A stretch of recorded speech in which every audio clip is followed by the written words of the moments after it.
त्याला मागच सांगितलं इतकं कशाला म्हणलं तुम्ही सातारत नाही बिनविरोध मी फॉर्म तुमच्या विरोधात भरतो आणि हळूच फॉर्म काढून घेतो। एक सांगतो नीट ऐका, मी राजीनामा देईन मग तिला तिथनं निवडून मला अजून मी रडणार नाही लढणार। मग मी तर म्हणतो त्याला मागच सांगितलं इतकं कशाला म्हणलं तुम्ही सातारत नाही बिनविरोध मी फॉर्म तुमच्या विरोधात भरतो आणि हळूच फॉर्म काढून घेतो। एवढी छोटी स्कीम कळलं ना तिला तर काय बोंबलं जातं काय।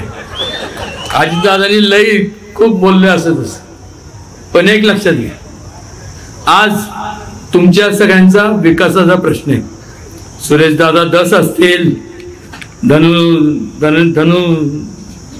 माझं लहान होतं कॉलेजला, आता त्याला धनु काका म्हणतात काय काय ते माहित नाही, पण हे सगळे माधवजी जानकर बाळासाहेब हे ते सगळे लांब लचक यादी आहे, सगळे मान्यवर। मला एक सांगा हे एवढे बोलले मला का बोलवलं मला तेच कळत नाही, काय शिल्लकच ठेवलं नाही। पण एक सांगते बाय हार्ट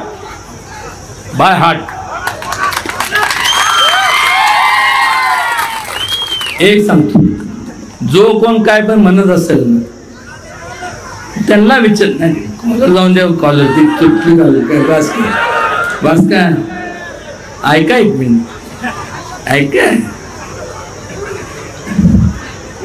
मला एक सांगा इथे जेवढ्या आहेत महिला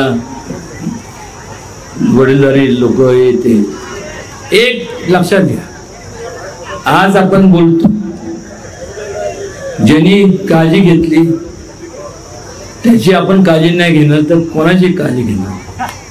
तुम्हाला वाटतंय का ही तुमची काळजी घेणार नाही?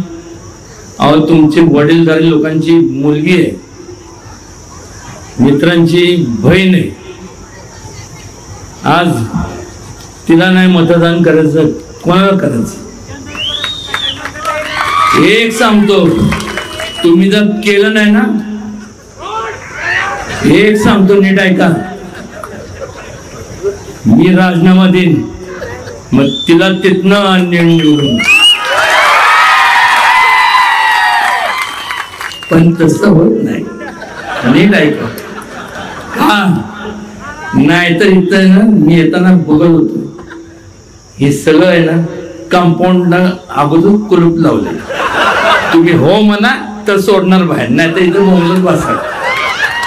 काय महाराष्ट्रातील सर्व बातम्यांचे विश्वासार्ह व्यासपीठ सकाळच्या सर्व सोशल मीडिया प्लॅटफॉर्मला लाईक, फॉलो आणि सबस्क्राईब करा। तसंच सर्व नोटिफिकेशनसाठी बेल आयकॉन प्रेस करायला विसरू नका।